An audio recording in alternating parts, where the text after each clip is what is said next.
As we all know, clicking on number list icon defaults to Arabic numbering. How do we change this numbering property? Let's watch this video to understand how to go about this. This sublist has numbered items, and if we look closely, the numbering is manual. Style Finder has considered these to be part of the main bullet list. Select the items and click the number list icon. Now we see double numbering, which is to be expected as the manuscript has manual numbering. Select the items again, right-click, and then choose the autocorrect option. This removes the duplicate numbering. Next, to change the paragraph style, use the shortcut key Alt-A and choose the appropriate paragraph style to indicate these are sublist items. This list has both bullets and manual Roman numbering. To change the bullet list to a number list, click the number list icon. Right-click to select Autocorrect Now and remove the manual numbering.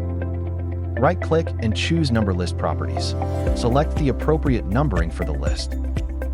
To recap, when you encounter manual numbering, first apply the number list formatting, then use autocorrect to remove duplicates, and finally access number list properties to choose your preferred numbering style, whether Arabic, Roman, or alphabetical. This ensures your document has consistent, professional formatting.